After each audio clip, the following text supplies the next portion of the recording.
परमानंद कृष्णं वंदे जगद्गुरुं.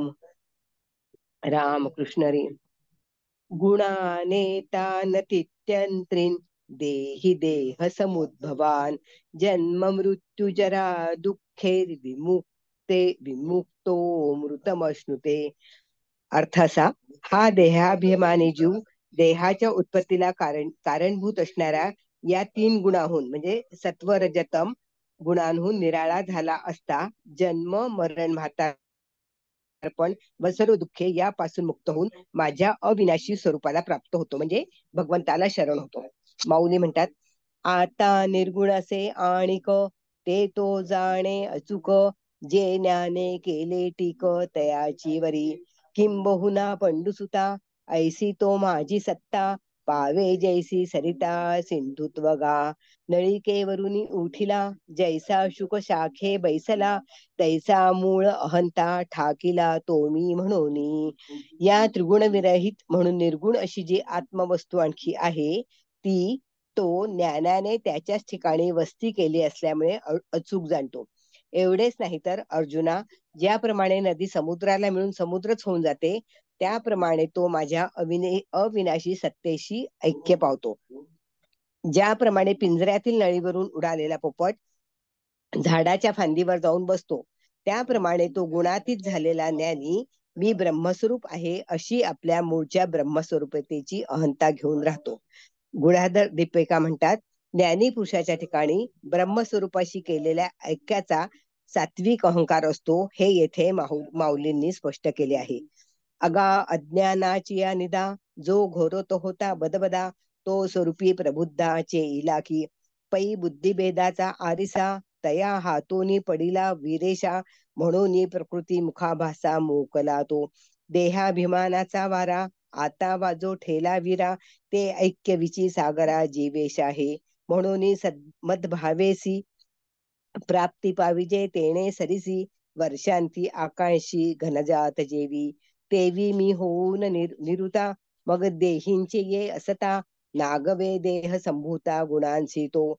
जैसा भिंगाचे निघरे दीप प्रकाश नावरे, कान विझेची सागरे वडवानल. तैसा आला गेला गुणांचा बोध नाही मेळे तयाचा, तो देही जैसा व्योमींचा चंद्रजळी. पाऊली म्हणतात, असे झाले असता जो जीव अज्ञानाच्या झोपेत सारखा घोरत पडला होता, तो अर्जुनात ती निद्रा टाकून देऊन आपल्या ब्रह्मस्वरूपाच्या ठिकाणी जागा होतो. म्हणजे तो झोपलाय, पण जेव्हा त्याला जाग येते तेव्हा तो उठून ब्रह्मस्वरूपाच्या ठिकाणी त्याला जाग येते. हे अर्जुना, रजोगुणी तमोगुणी अशी अविवेकी भ्रांत बुद्धी हाच भेद दाखविणारा आरसा होय. तो हातातून पडून फुटल्यामुळे मुखाभास नाहीसा झाला, म्हणजे चेहरा दिसत नाही, म्हणजे द्वैत निश्चित झाले. तू आणि मी वेगळा आहे असे समजण्याचे कारण नाही. हे वीरा अर्जुना, ज्याप्रमाणे वारा बंद झाला असता सागर व तरंग यांचे ऐक्य होते, म्हणजे वारा नाहीये तर सागर मध्ये जे तरंग येतात ते वारा नसल्यामुळे ते येत नाही, त्याचप्रमाणे देहाभिमानाचा वारा बंद झाल्यामुळे जीवशिवाचे ऐक्य आहे. म्हणजे देहाभिमानामुळे परमात्माहून भिन्न झालेला जीव देहाभिमान निश्चेष सुटल्यामुळे परमेश्वराशी ऐक्य पावतो. ज्याप्रमाणे वर्षा ऋतूच्या शेवटी मेघ आकाशरूप होऊन जातात, त्याप्रमाणेच अज्ञान भ्रांती पूर्ण नाहीशी झाल्याबरोबर देहाभिमान नाहीसा होऊन जीव माझ्याशी ऐक्य पावतो, म्हणजे भगवंत आणि भक्त एकच होतात. तसा तो माझ्यासारखा शुद्ध निरुपाधिक स्वरूप होऊन या देहातच राहत असला तरी देहापासून उत्पन्न होणाऱ्या गुणाच्या स्वाधीन होत नाही. ज्याप्रमाणे अभ्रकाच्या घराने दिव्याचा प्रकाश कोणला जात नाही, अथवा समुद्राच्या पाण्याने वडवाण रूपी अग्नी विझवला जात नाही, जसा आकाशातील चंद्र पाण्यात प्रतिबिंबित झाला तरी पाण्याच्या हेलक्याव्यापासून निर्दोष असतो.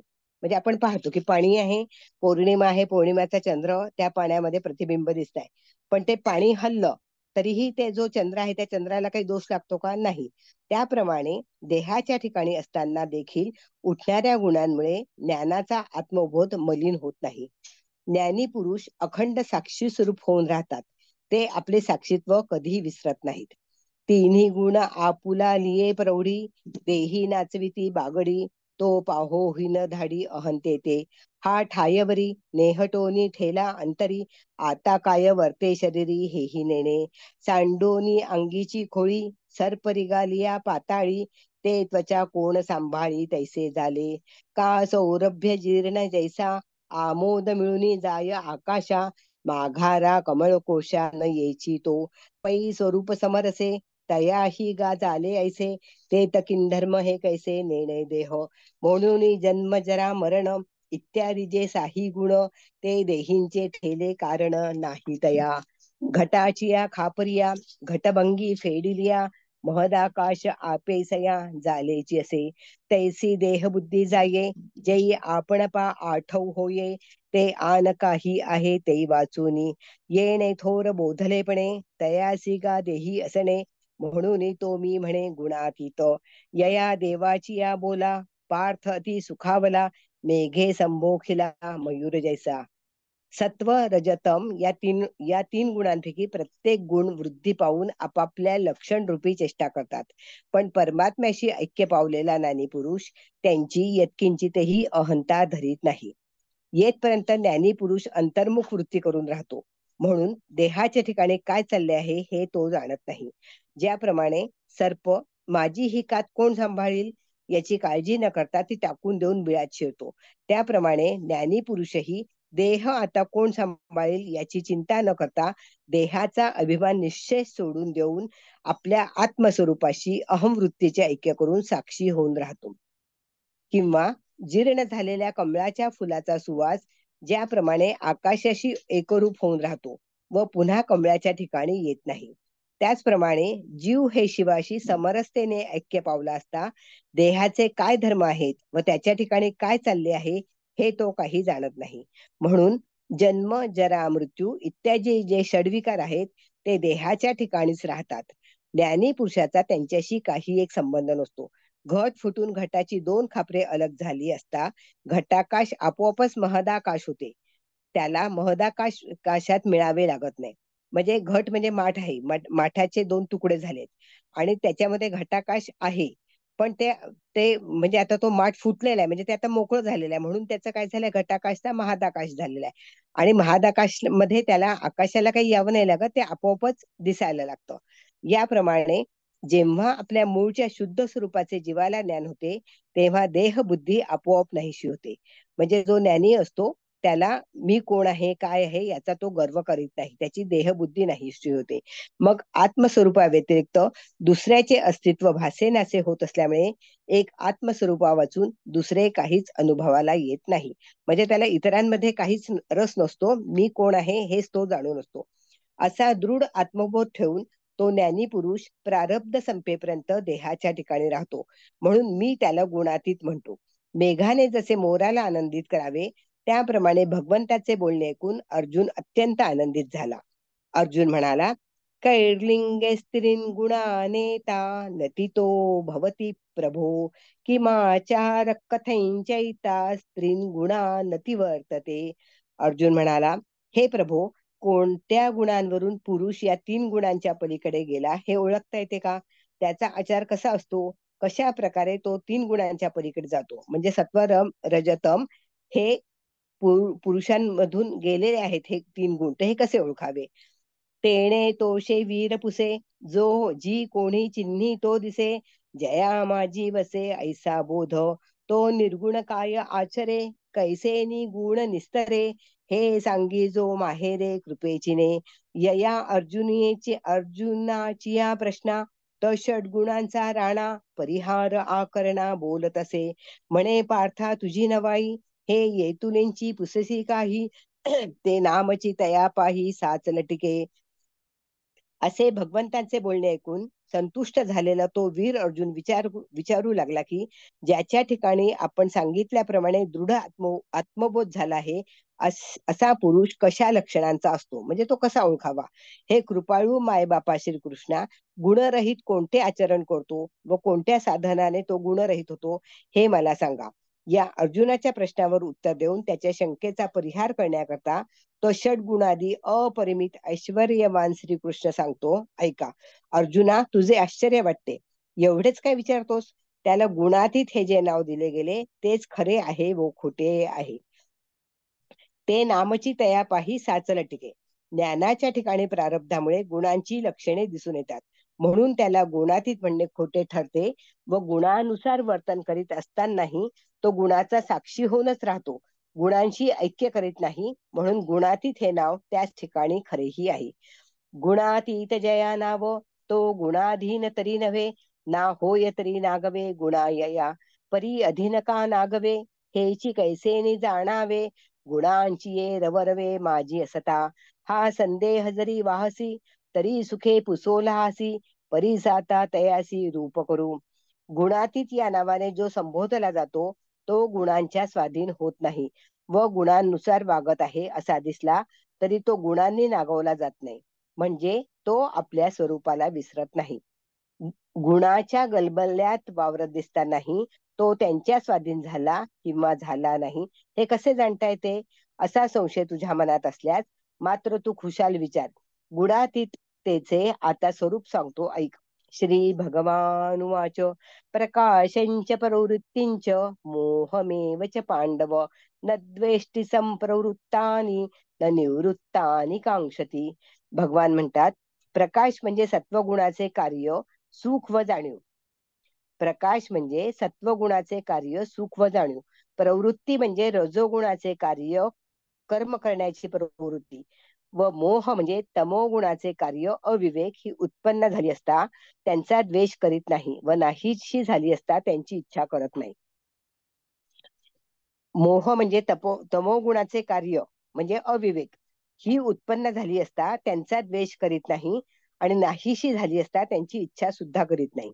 माऊली म्हणतात, तरी रजाचे निमाजे देही कर्मांचे आणोजे, प्रवृत्ती जे घेई जे वेटाळुनी, ते मीची का कर्मठ ऐसा नये श्रीमाठ, का दरिद्र लिये बुद्धिवीट तोही नाही, अथवा सत्वेंची अधिके जे सर्वेंद्रिये ज्ञान फाके, ते सुविद्यता तोखे उभजे हिना, का वाढी नलेनी तमे न गिळेचेची मोहभ्रमे, तेही अज्ञानत्व न श्रमे घेणेही नाही, पै मोहाच्या अवसरी ज्ञानाची चाड न धरी, ज्ञाने कर्मे नादरी होता न दुःखी, सायं प्रार्तर मध्यान्ना या तिही काळांची गणना, नाही जेवी तपना तैसा असे, तया वेगळाची काय प्रकाशे, ज्ञानित्व यावे असे, काही जळार नव पाऊसे साजा होय, ना प्रवर्तलेनी कर्मे कर्मठत्व यया का गमे, सांगे हिमवंत हिमे कापे काई, ना तरी मोह आलिया काई पा ज्ञाना मुकिजेल तया, होमा आगीते उन्हाळ्या जाळवत असे. अर्थ असा आहे, रजोगुणाच्या वृद्धीने चित्तात कर्माचा अंकुर उत्पन्न होऊन कर्म करण्याची प्रवृत्ती झाली असता मी कर्म करणारा असा त्याला अहंकार उत्पन्न होत नाही, किंवा कर्म न करण्याची बुद्धी झाली असता तिचा तो द्वेष करीत नाही, म्हणजे कर्म करण्याची इच्छा करत नाही. किंवा सत्वगुणाच्या वृद्धीने सर्व इंद्रियांच्या ठिकाणी ज्ञानाचा विकास झाला असता मी सुविद्य आहे, मी योग्य आहे असा त्याला संतोष वाटत नाही, किंवा त्याला आनंदही होत नाही आणि खेदही होत नाही. किंवा तमोगुण वाढला असता तो अविवेक भ्रमाने ग्रासला जात नाही, म्हणून तो अज्ञान घेत नाही व त्यामुळे तो कष्टी होत नाही. चित्तात अविवेक वृत्ती उठली असता तो ज्ञानाची इच्छा करीत नाही, ज्ञानामुळे कर्माचा आदर करून कर्म करण्याची इच्छा करीत नाही व कर्म घडले असता दुःखी होत नाही. म्हणजे रज तम गुण या गुणांमुळे त्याने कर्म केले तरी पण त्याला तिचे वाईटही वाटत नाही आणि आनंदही होत नाही. ज्याप्रमाणे सूर्याचा प्रकाश सकाळ सायंकाळ प्रातःकाळ माध्यान्हकाळ अशी कालगणना करीत नाही, तो सकाळपासून संध्याकाळपर्यंत असतोच आणि सूर्याच्या ठिकाणी तो सदा सारखा असतो, त्याचप्रमाणे गुणातीत पुरुष निर्विकार असतो. स्वप्रकाश सोडून दुसऱ्या प्रकाशाने त्याला ज्ञानीपणा येतो का? समुद्र क्षीण होऊन तो पावसाने भरला असे होते काय? किंवा कर्म प्रवृत्तीच्या योगाने त्याला कर्मठत्व येते काय? नाही. अत्यंत थंडीने हिमालय पर्वत थरथर कापतो का? किंवा प्रारब्धानुसार मोह किंवा अविवेक उत्पन्न झाला असता आत्मज्ञान त्याला सोडील काय? होमाग्नीला उन्हाळा जाळता येईल का? किंवा उन्हाळ्यात अग्नी जाळता येईल का? गुढार्थ दीपिका म्हणते, विरोधी वस्तूच परस्परांचा नाश करतात. पण ज्याप्रमाणे अग्नी व उन्हाळा यांचा विरोध नसल्यामुळे ते परस्परांना जाळीत नाहीत, त्याचप्रमाणे ज्ञान सर्वांना जाणणारे व सर्व त्याच्याच सत्तेवर भासत असल्यामुळे त्याचा कशाशी विरोध नसतो. म्हणून मोहाधिकांनी आत्मज्ञान नाहीसे होऊ शकत नाही. ज्ञानाच्या ठिकाणी प्रारब्धामुळे सत्व रजतम या गुणांची लक्षणे दिसत असली तरी तो त्यांची प्रवृत्ती किंवा निवृत्ती करीत नाही. तो साक्षी होऊन त्यांची प्रवृत्ती निवृत्ती नुसता पाहत राहतो. उदासीन वदासीनो गुणेर्यो न विचाल्यते गुणावर्तन्त इत्येवो यो वतिष्ठती नेंगते. ज्ञानी पुरुष साक्षी होऊन उदासीनासारखा स्वस्थ राहतो. तो गुणांच्या योगाने चलित होत नाही. गुणच परस्परांशी वागत आहेत असे जाणून तो स्वरूपाच्या ठिकाणी स्थिर राहतो. तो तेथून कधी ढळत नाही. तैसे गुणागुण कार्य हे आघवेंची आपण आहे म्हणून एकेका नोहे तडातोडी. त्याप्रमाणे गुण व गुणांची मोहादी रक्षण कार्ये सर्वे मीच आहे अशा ज्ञानाने एक एकाला म्हणजे ज्ञान व मोहादी कार्ये यांना दूर करण्याचा प्रयत्न तो करीत नाही. म्हणजे मी सर्व आहे, मग मी ज्ञानाने एकेकाला वेगळं कशाला करायचं, ज्ञान आणि मोहादी कार्ये तो त्यांना प्रयत्न करीत नाही, कारण की त्याच्यामध्ये काही फरकच नसतो मोहाचा किंवा ज्ञानाचा. मनुष्याला जेथे मृगजल भासते तेथे त्याचप्रमाणे सूर्यप्रकाशच कंपनामुळे जळाप्रमाणे भासत आहे असे तो जाणतो. म्हणजे रस्त्याने चाललो आहे, मृगजळ आहे, त्या सूर्यप्रकाशामुळे जी कंपनं निर्माण होतात त्याप्रमाणे ते मृगजळ होत असतं. त्याचप्रमाणे ज्ञानानंतरही उरलेल्या प्रारब्ध भासामुळे पूर्व अज्ञानजन्य संस्कारानुसार मोहादी रूपाने मीच भासत आहे असे ज्ञानी पुरुष ज्ञानाने समजत असतो. म्हणून तो रजोगुणी तमोगुणी वृत्ती उठल्या तरी त्यांचा द्वेष करीत नाही. म्हणजे तो कधी रागातही जात नाही आणि कधी तामसीही होत नाही. येवडे या गा प्रतीती तो देहा आलासे वस्ती वाटे जाता गुंती माझी जैसा तो जीर्णता ना हारवी तैसा गुण नव्हे ना करवी जैसी का श्रोणवी संग्रामींची का शरीरा आतील प्राणू घरी आतिथ्याचा ब्राह्मणू नाना चोहटांचा स्थाणू उदास जैसा आणि गुणांचा यावा जावा ढळे चळे ना पांडवा मृगजळाचा हेलावा मेरू जैसा हे बहुत काही बोलीजे व्योम वारे निन विजिजे का सूर्य ना गिळिजे अंधकारे स्वप्न कागा जियापरी जागतया ते न सिंतरी गुणी तैसा अवधारी न बंधीजे तो गुणांसी कीर नाथुडे परी दुरुनी जे पाहे कोडे ते गुणदोष साई खडे सभ्य जैसा.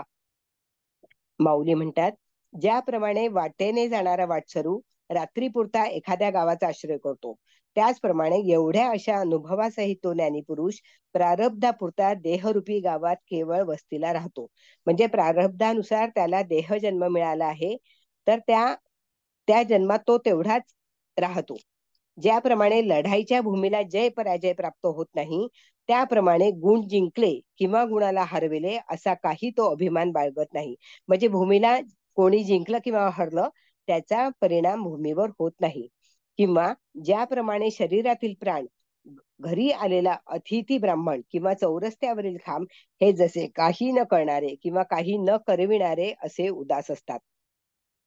आणि अर्जुना, मृगजळाच्या हेलकाव्याने जसा मेरू पर्वत ढळत नाही तसा ज्ञानी पुरुषही आल्या गेल्या उर्मीने ढळत नाही किंवा चळत नाही. अर्जुना, फार काय सांगू, ज्याप्रमाणे आकाश वाऱ्याने हलविले जात नाही किंवा अंधाराने सूर्य गिळला जात नाही अथवा जागे असलेल्या पुरुषाला स्वप्नभ्रम होत नाही, त्याप्रमाणे ज्ञानी पुरुष आपल्याला गुणांनी बद्ध समजत नाही असे समजून घे. गुणांना तो सापडत नाही आणि गुणांचा साक्षी राहून त्यांच्याकडे कौतुकाने पाहू लागला तर नाचणाऱ्या बाहुल्याकडे पाहणाऱ्या सभ्य गृहस्थाप्रमाणे तो गुणदोषांकडे मिथ्यत्वाने पाहतो. म्हणजे हे खोटं खोटं चालू आहे हे जाणतो तो. एका भासक परब्रह्म वस्तूशिवाय दुसऱ्या कोणत्याही भासमान दृश्याला तो ज्ञानी पुरुष सत्य वस्तू समजत नाही असे समज.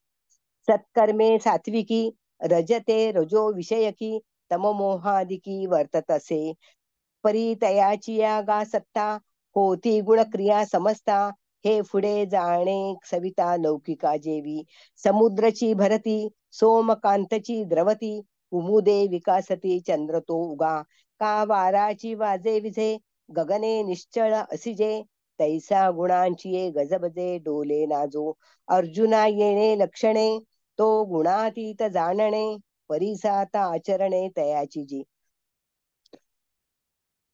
शास्त्रीय सदाचरणाने सत्वगुणात्मक, राजसकर्माने रजोगुणात्मक व मोहादी लक्षणाने तमोगुणात्मक असा तो वागत असतो. पण ज्याप्रमाणे सूर्यप्रकाशामुळे लोकांचे व्यवहार चालतात, त्याप्रमाणे माझ्या सत्तेवरच गुणांच्या क्रिया होत आहेत, हे तो ज्ञानी पुरुष स्पष्ट जाणत असतो. ज्याप्रमाणे चंद्रामुळेच समुद्राला भरती येते, सोमकांतमणी पाझरतो व कमले विकसित होतात, तरी पण चंद्र उगाच असतो, तो काही करीत नाही व करवीत नाही. किंवा वाराच वाहतो व बंद पडतो, पण आकाश निश्चल असते. त्याप्रमाणे गुणांच्या गलबल्याने जो यत्किंचेही हलत नाही. म्हणजे परिस्थितीनुसार रजतम गुण असले तरी पण त्याच्यानी ज्ञानी माणसाला काहीही फरक पडत नाही. हे अर्जुना, तुला सांगितलेल्या या सर्व लक्षणांवरून ज्ञानी पुरुषाचे गुणातीत्व ओळखता येते. आता त्याचे आचरण सांग ऐकूया. सम दुःख सुख स्वस्थ समलोष्टाश्म कांचन, तुल्य प्रिया प्रियो धीरस, तुल्य निंदात्म संस्तुती. अर्थ असा, सुख दुःख समलेखून स्वस्थ राहणारा, सोने व मातीचे ढेकूळ समान लेखणारा, प्रिय वस्तूचा वियोग व अप्रिय वस्तूचा संयोग हे दोन्ही समान पाहणारा व निंदा व स्तुती या दोघांची तुलना सारखीच करणारा, असा तो बुद्धिमान ज्ञानी पुरुष सर्वत्र सम म्हणजे ब्रह्मदृष्टीने पाहत असतो. तरी वस्त्राची पाठीपोटी नाही सुता वाचुनी किरीटी, ऐसे सुये दिठी चराचर मद्रुपे, म्हणून सुख दुःखा सरिसे कांटाळे आचरे ऐसे, रिपुभक्ता जैसे हरीची देणे, ये रवी तरी सहजे सुख दुःख तेची सेविजे, देह जळी होईजे मासोळी जई, आता ते तव तेने सांडिले, आहे स्वस्वरूपीचे जे मांडिले, संशयांती निवडिले बीज जैसे, का भोग सांडूनी गंगा रिघोनी समुद्राचे अंगा, निस्तरली लगबगा खळाळाची, तेवी आपण पांची जया वस्ती झाली गा धनंजया, तया देही आपेसया सुख सुख तैसे दुःख, रात्री तैसे पाहले हे धारणा जेवी एक झाले, आत्मारामा देही आतले द्वंद तैसे, पै निद्रिताचेनी अंगेसी साप तैशी उर्वशी, तेवी स्वरूपस्था सरिसी देही द्वंदे, म्हणून तयाच्या ठाई शेणा सोनया विशेष नाही, रत्ना गुंडेया काही नेणिजे भेद, घरा येवो पा स्वर्ग का वरी पडो वाघ, परी आत्मबुद्धीसी भंग कदा नोहे, निवटले न उपवढे जळी नळे न विरुढे, साम्य बुद्धी न मोडे तया परी, हा ब्रह्म ऐसे निस्तविजो का नीच म्हणून निंदिजो, परी नेणे जळो विझे राख जैसी, तैसी निंदा आणि स्तुती न ये कोणेची व्यक्ती, नाही अंधारे का वाती सूर्या घरी. माऊली म्हणतात, ज्याप्रमाणे अर्जुना वस्त्रांमध्ये आत बाहेर सुता वाचून दुसरे काही नसते, त्याचप्रमाणे चराचर विश्वात आत बाहेर माझ्या वाचून काही नाही, असा तो ज्ञानी पुरुष ज्ञान दृष्टीने पाहत असतो. म्हणून ज्याप्रमाणे परमात्मा आपल्या विरोधी असलेल्या शत्रूला व भक्ताला सारखेच फळ देतो, त्याचप्रमाणे सुख व दुःख यांना तो सारखेच मानत असतो. जेव्हा जीव देहरूपी जलामध्ये मासोळी होऊन राहतो, म्हणजे देहाचा अभिमान धरतो, तेव्हाच तो अनायसे सुखदुःखे भोगतो.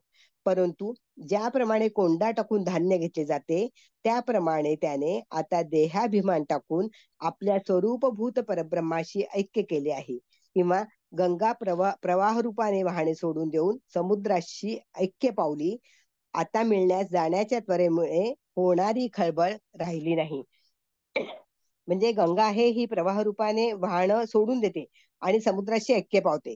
आता आता मिळण्यास जाण्याच्या त्वरेमुळे होणारी खळबळ, म्हणजे ती खळबळ जी आहे गंगेची प्रवाह रूपाने जायची, ती नाहीशी होते.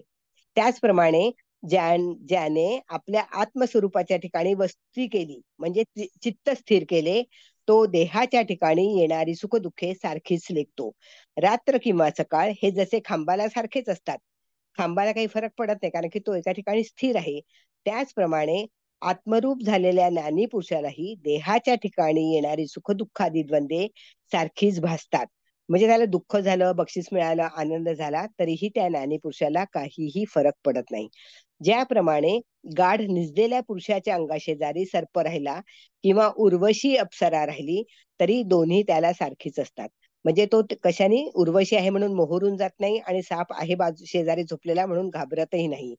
त्याप्रमाणे आत्मस्वरूपाच्या ठिकाणी चित्त स्थिर झालेल्या पुरुषालाही सुख दुःखादी द्वंद्वे सारखीच वाटतात. म्हणून अशा ज्ञानी पुरुषाला शेण किंवा सोने, रत्न किंवा गार, गार म्हणजे दगड, या दोहोत भेद वाटत नाही. अनायसे स्वर्ग प्राप्त झाला असून त्या आनंदाने किंवा वाघ येऊन पडला हे पाहून भयाने आत्मस्वरूपाच्या ठिकाणी स्थिर झालेली त्याची बुद्धी ढळत नाही. ज्याप्रमाणे प्राणास मुकले ते पुन्हा जिवंत होत नाही, म्हणजे मेल्यावर जिवंत होत नाही, जळलेले उगवत नाही. म्हणजे आता गवत आहे त्याला वणवा लागला आणि ते जळलंय पण ते उगवू शकत नाही. त्याचप्रमाणे ज्ञानाची ब्रह्मरूप झालेली समबुद्धी कधी विषम होत नाही. ज्याप्रमाणे राखोंडी जळत नाही, जे लाकडं जळली त्याची राख झाली पण ती राखोंडी परत जळू शकते का, तिचं काही होणार का, नाही, ती जळतही नाही आणि विझतही नाही. त्याप्रमाणे हा केवळ ब्रह्मदेव आहे अशी कोणी स्तुती केली किंवा हा केवळ नीच आहे अशी निंदा केली तरी ज्ञानी पुरुषाच्या चित्ताला त्याची जाणीवच होत नाही. तसेच ज्याप्रमाणे सूर्याच्या घरी अंधार नसतो व वातीही लावल्या जात नाहीत, त्याप्रमाणे केलेली निंदा किंवा स्तुती ज्ञानी पुरुषाच्या ठिकाणी कोणत्याही परिणामरूप व्यक्तित्वाने दिसत नाही, असे माऊली ओव्या 362 पर्यंत सांगतात. किती वेळ अजून वाचू पुढे की हे घेऊ आता? नाही नाही, ते हे घ्या, काय म्हणतात, पसायदान घ्या. आवाज येतोय ना, पसायदान. हा हो, घेते घेते. हा.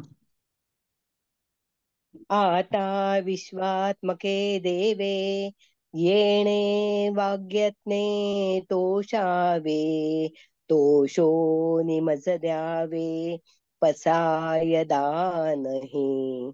जे खळांची व्यंकटी सांडो तया सत्कर्मी रती वाढो, भूता परस्परे पडो मैत्र जीवाचे. दुरितांचे तिमिर जावो विश्वस्वधर्म सूर्ये पाहो, जो जे वांछील तो ते लाहो प्राणी जात. वर्षत सकळ मंगळी ईश्वर निष्ठांची मांदियाळी, अनवरत भूमंडळी भेटतो तू तुवा भूता. चला कल्पतरूंचे आरव चेतना चिंतामणींचे गाव, बोलते जे अर्णव पियुषाचे. चंद्रमे जे अलांछन मार्तंड जे तापहीन, ते सर्वाही सदा सज्जन सोय रे हो तू. किंबहुना सर्व सुखी पूर्ण होनी तिही लोकी, भजिजो आदि पुरुखी अखंडित. आणि ग्रंथोपजीविये विशेषी लोकी ये, दृष्टा दृष्ट विजये हो आवेजी.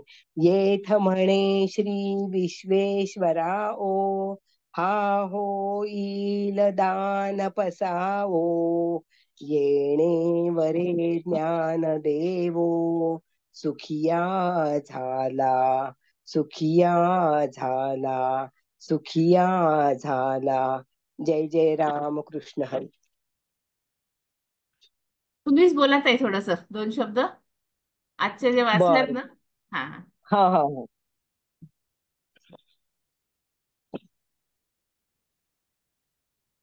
हा, आता गुणातीतची अलिप्तता कशी असते हे आपण पाहूया. या तिन्ही गुणांच्या पकडीतून जो सुटतो तो गुणातीत.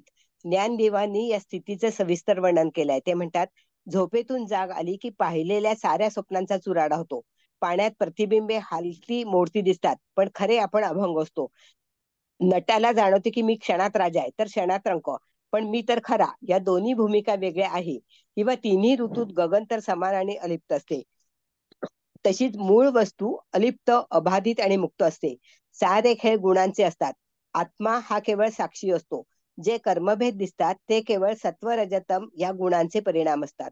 आत्मतत्वाचा या परिणामांशी साक्षात संबंध नाही.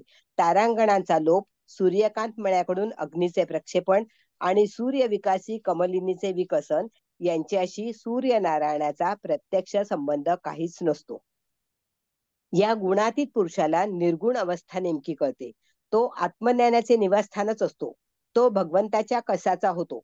व्याधाने बांधलेल्या नळीवरून उठून पोपट पुन्हा फांदीवर जाऊन बसला की तो खरा मुक्त झाला. त्याप्रमाणे गुणातीतावस्था लाभलेला पुरुष जीव भावावरून उठतो आणि मूळ भगवत रूपात जाऊन मिळतो.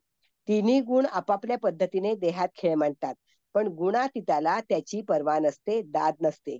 सापाने एकदा काट टाकली की मग तो तिला कधी जपतो का? नाही. कमळातील सुगंध परिपक्व होऊन आकाशगामी झाला की तो पुन्हा कमळाकडे वळतो का? नाही. देहात रजोगुण बहरला की कर्माचे अंकुर उमलतात. सत्वगुणांचा जोर झाला की सगळ्या इंद्रियांना ज्ञानाचे डोळे प्राप्त होतात.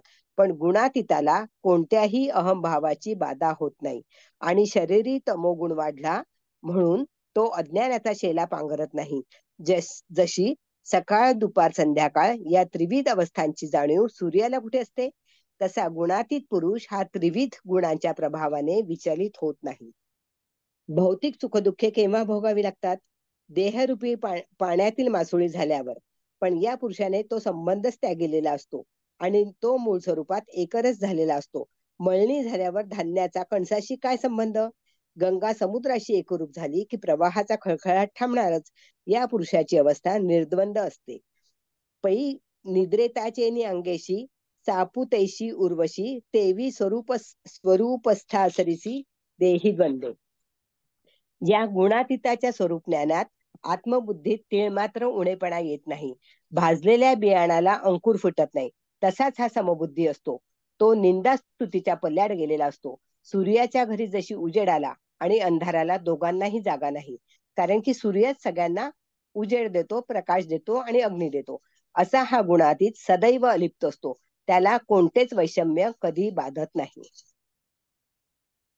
ठीक आहे, बरोबर आहे. छान ताई, छान, सुंदर. कोणाला बोलायचं असेल तर आपण देऊया त्यांनाही सगळ्यांना बोलायला. हो, अजून कोणी सांगू शकतं? सुनीता ताई पाठक, वैजंती ताई म्हणतायत. सुनीता ताई हॅलो. बोला थोडं. हा, 2 मिनिटं बोला.